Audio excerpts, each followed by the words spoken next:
Alright guys, still May 30th. We finished the lentils, so we're going to put this thing in transport mode. And we got about a 20-mile move to the next fields. So we're just going to hit some hydraulics. There's only one set of hydraulics on this thing. You either lift it up or you don't, one or the other. Oh, wrong way. Yes, that is right there. There we go, wheels are going down. All the wheels go down at the same time. Exactly. That's all you got to do. And since they're all lifted up, these latches right here, right there, have been unlocked. Now all you do is you drive away. No, this is not like our right way where it's steerable in the back. It's literally they're up or they're down.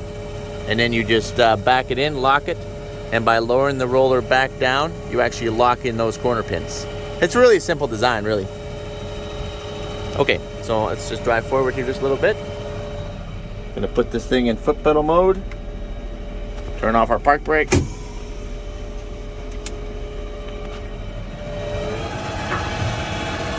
go. Just like that.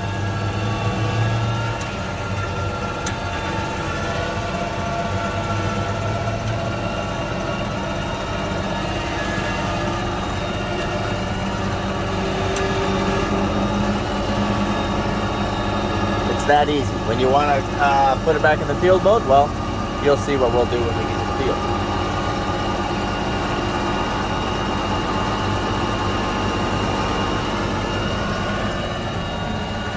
Grab my...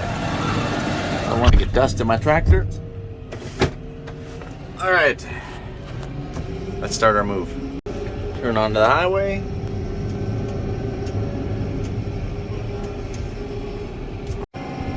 Turn on our flashers and our little beacon.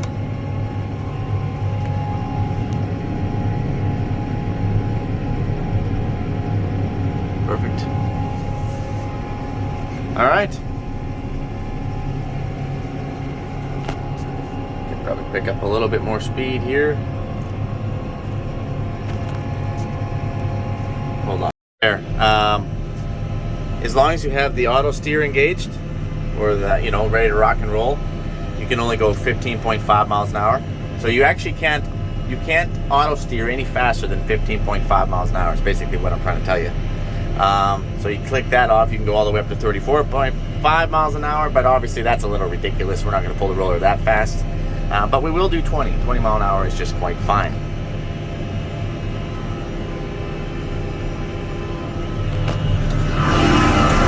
Try not to drop my phone here.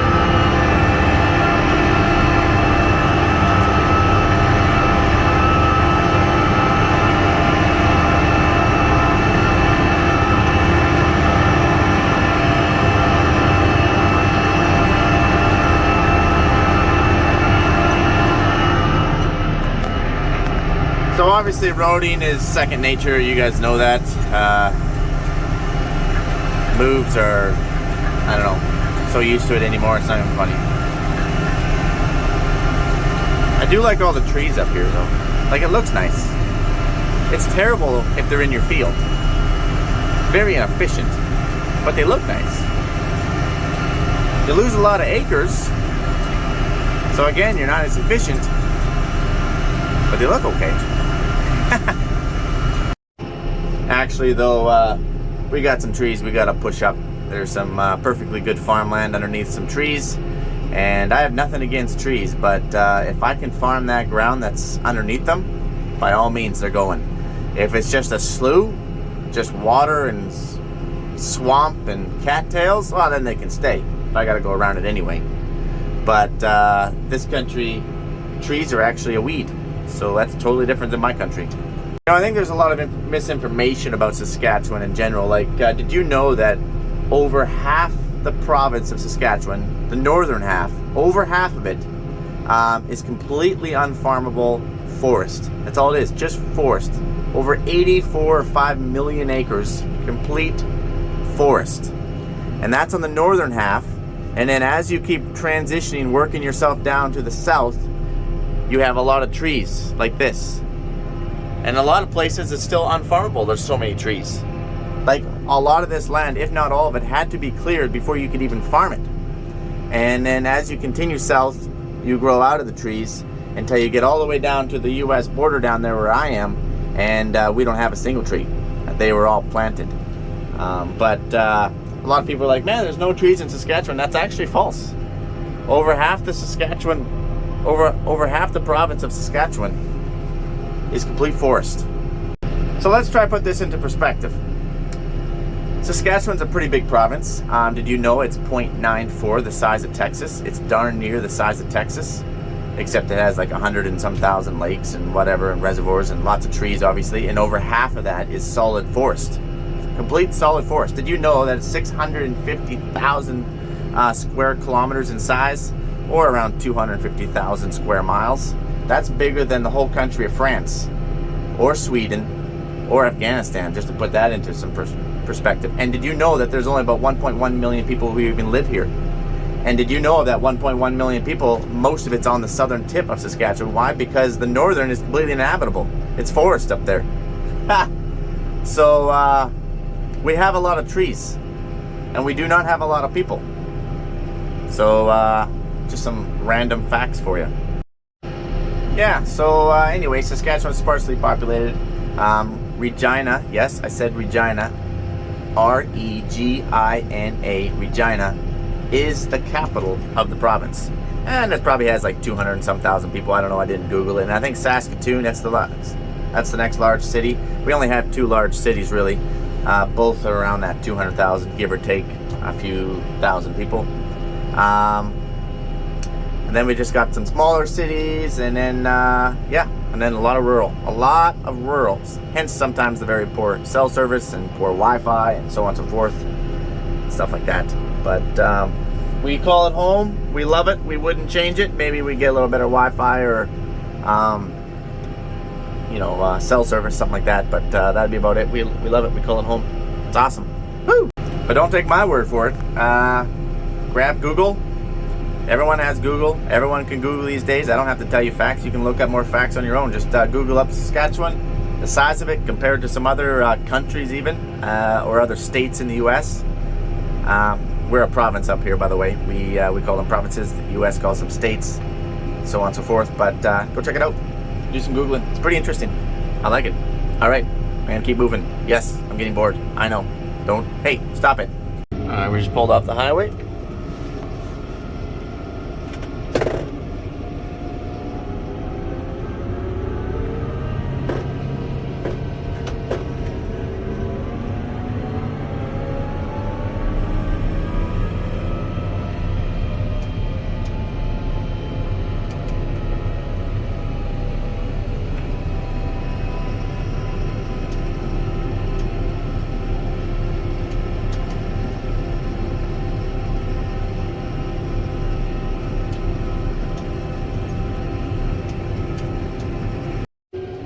All right, we have arrived.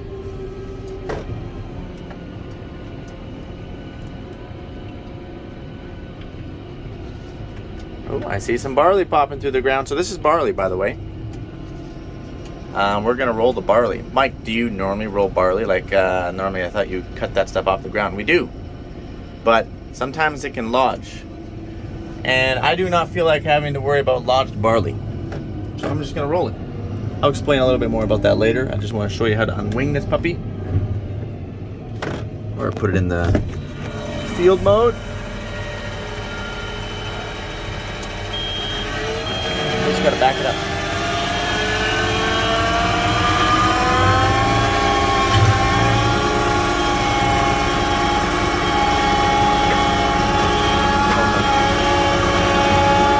I cannot steer those wheels. I just literally back it up because they're always permanently on a bit of an angle.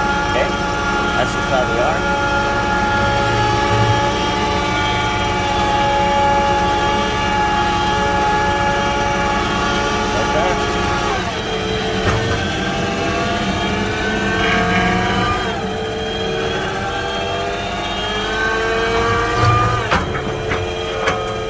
Okay.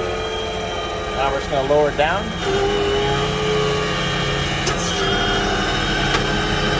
By lowering it down, it locks it in.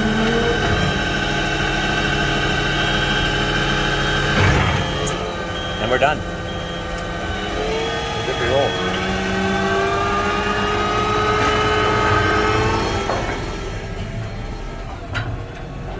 All right. Okay, so remember when I said I got my bucket on here for a reason? Look at the size of that rock. I don't even think that I can roll that in my bucket. So we took on all this land this year, so it's obviously got quite a few rocks on it, and which is the reason why we're rolling it. I'm gonna see if I can't get this puppy in my bucket here. I'm not moving that thing. Most of it's down there, and I don't really feel sure. I could use the loader. I got Susie in there.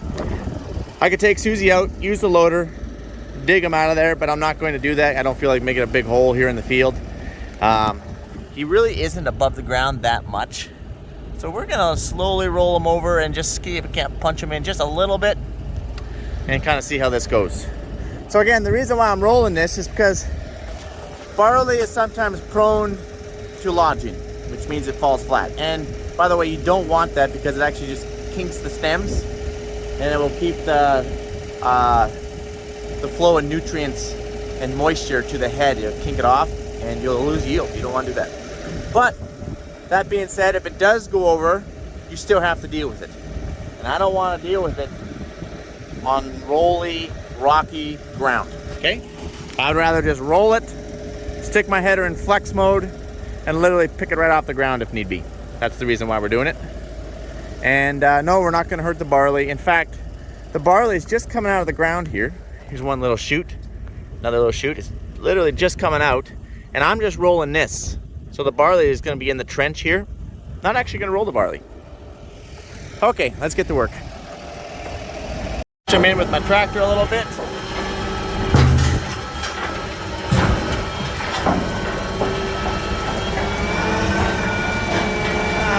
We'll wing around and we'll give him one more go here.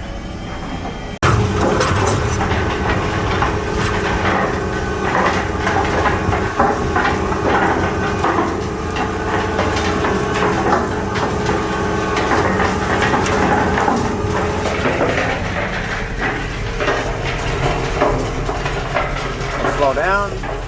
You don't want to go very fast because you don't want to dent the roller. It is possible to do if you hit it too hard.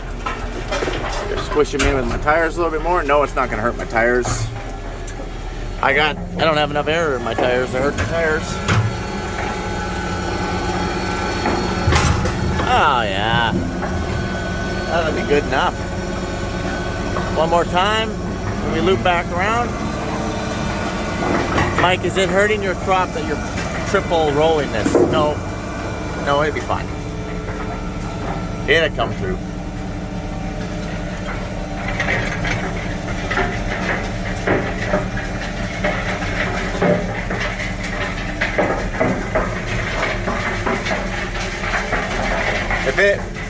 If it didn't punch down like that, we would have to dig them out though. All right, let's roll. Hey, there's a pretty good one. Oh yeah, smash it right in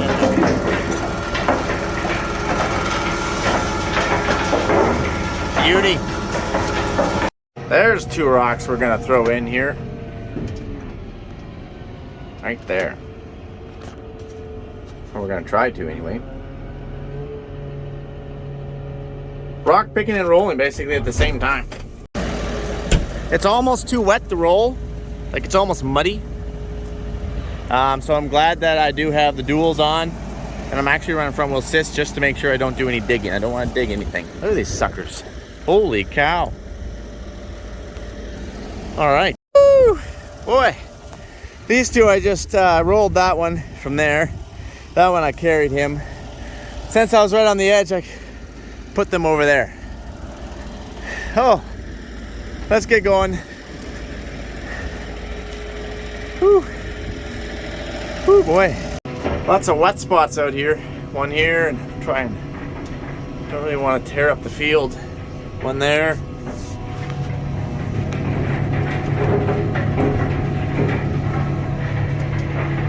Back over here. It's rolling good because the ground's soft, because it's a little dampish over here. But you can't roll in the mud, because it will roll up on your roller and make a big mess. Yep.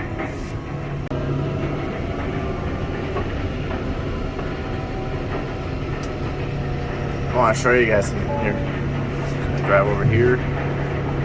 All these sharp little knolls, it's not doing a good job. Look at that. Here, we'll just step out for a second.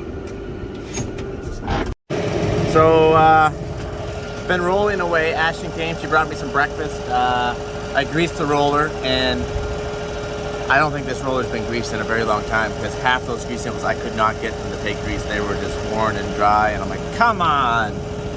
I'm a big greaser. If anything, I'm probably an over greaser. But pins, you gotta grease the crap out of steel pins. Otherwise, it makes me frustrated. Anyways, rolled, not rolled, rolled. But yet, it was rolled. It's just such a knoll like this, the roller does a crappy job. See? Rolled, not rolled. Too sharp of knolls, and it's right on the end, which means half this roller, probably 4 feet of the roller, is actually off the ground. Same with this side. The camera really doesn't do it justice, but it's literally like it hasn't even been rolled. Rolled, but yet not rolled. And then, as soon as you get off the knoll, then it's rolled. So it's pretty much exactly like how I suspected it would be. A 3-plex, if you're gonna run a 3-plex, it needs to be a lot shorter rollers if you're gonna be on rolling ground, because it just does a crap job. Okay? The biggest 3-plex I'd probably ever buy would be like a 40-foot, maybe even go down to a 35 or so foot. And again, if you're on flat, nice tabletop ground, this would be just fine. But if you're in rolls, this is the worst roller you could literally buy. A 3-plex and up to 50 feet. I think it's 51 feet. This would be like the worst roller you could buy if you're in rolling ground. You're much better off to go to a 60-foot 5-plex. Then your roller will actually mold right over the hills. That's what you want. That's what you're looking for. I'm not bashing on this Degelman roller. Don't get me wrong. I'm just telling you what works, what doesn't.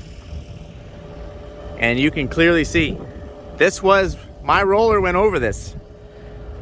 But you can see the nice job that it did. Okay, let's get back in. We got stuff to do. We got to get cracking. Oh, I've been picking up some rocks. Grease guns out. Picking up some trophies. Yeah, I got my grease tube of grease there. Some garbage. A few posts. One rock that I couldn't push in. So, yeah. Rolled, not rolled. That's the last time I'm going to say it. Let's get going. I guess I probably should have shown you the overhang of the roller. But you can overhang like 4 feet of the end of the roller up to about 5-6 inches. I did show that a little bit on my previous video when we were rolling lentils, and it's all the same day to me, so I guess sometimes I've lose track. I probably should have did the same thing today on this stuff, but oh well, you guys get the idea.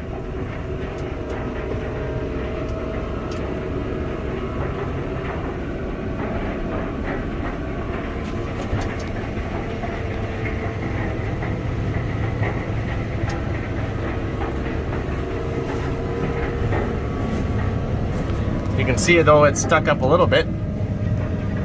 Oh, sorry. Oops, sorry. Oh, this doesn't work.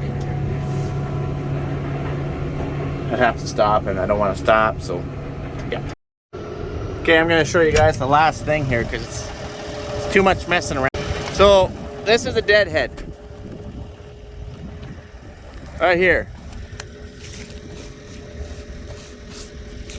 This is one gigantic rock that's underneath the ground. I don't know, it could be 3 feet under the ground, it could be bigger, who knows? Could be this big. But anyway, I cannot dig that out with my loader. I would wreck my loader trying to dig that out. You need like a little mini excavator or something, backhoe or something like that to dig those rocks out. That is guaranteed to be a pretty dang big rock, okay? But why I'm pointing out this deadhead is because that dents rollers. Now, I'm pretty careful. I don't want to dent anything, but let's see here. I didn't hit it to dent it, but normally this roller's been used, so guaranteed it's got to have a dent on it somewhere. Well, maybe I can't find one right now, of course, because I'm under pressure to find one. But anyway, if you hit that with any kind of speed, you will guaranteed dent that roller, because that will not give. It's just going to boom, your roller's going to come up in the air, and it's going to go bang! Then you're going to dent your roller. So if you see that, you slow right down to a crawl and just let your roller just go right up and over it. So that way you don't damage your roller, okay? Because there ain't nothing you're going to do with that right now. You're going to flag those puppies with it. You can either drop a little mark on your GPS, or you could, if you had a little stick, you could flag it. Mike, what about your flex header? What if this was pulses? Or what if this barley goes down, say, and you got to be in flex mode? My Honeybee Air Flex will go right up and over that, no problem, okay? It's not sticking that high out of the ground, okay? It'll go right up and over that, no problem. It's just hard on the roller. That's what I want. That's all I wanted to say. Now that I've said that, let's get going. That's the last time I'm jumping out of the tractor. I'm gonna let you guys go. I got a lot of pressure on me. I got to get this stuff rolled and get back home for crop spraying. So videoing always takes me a whole heck of a lot longer. Look at us, we're stopped. We're not even rolling, for goodness sake. So adios, amigos. Have a good one. All right. So, been rolling up a storm here. Found 2 rocks that are definitely not going to roll good. Got some treasures in there. This guy's not going to roll too good. And this big monster is not going to roll too good. You see, he got pulled out from seeding. So I'm going to roll these guys and throw them in that loader. That's what we're about to do here. Okay. Woo! That was a big roll. All right. Oh, I'm gonna grab this one right here because I'm walking, otherwise that would just roll right over him.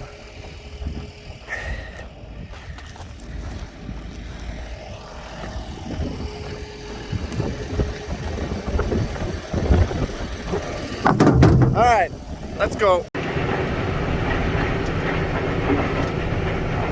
There's a decent sized one right there. I think he'll roll down. Slow down a little bit. Oh yeah, pushed him right in the ground. Ha! Awesome.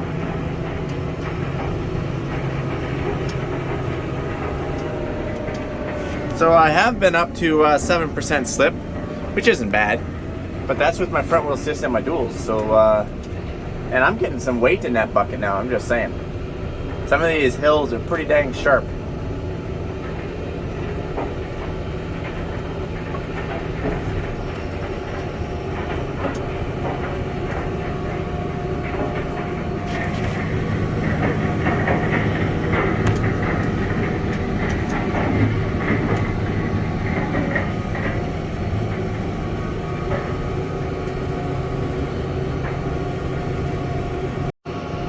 Mike, what are you going to do with the rocks in your bucket? I'm just going to dump them on a rock pile when I finish this field, or if I think they're adding up to too much weight, I will dump them on a rock pile prior to finishing the field. That's the plan, Stan. Well, I'm just finishing up this field now, and just want to do a quick little recap. I'm rolling, this is barley. The reason why I'm rolling it is because barley is sometimes prone to lodge, so there's combines and headers, they're just worth too much anymore. So if I have to cut low to the ground or in flex mode, I will, and at least I won't destroy my header and combine. Hopefully it doesn't lodge, because if it does, you're losing yield. So obviously we don't want it to, but I'm just going to be proactive because I like to be proactive. Regarding the tractor's been working awesome. I'm really liking this tractor. It's probably one of my most favorite tractors to operate to date. I got a lot to learn on it here yet, but I really do love this tractor. Really happy I went with the duals for the rolling, and yeah. I'm basically done this field. I'm gonna go roll another one, and otherwise, you guys have yourself an awesome one. I'm gonna let you go now. So we'll talk later. Adios, amigos.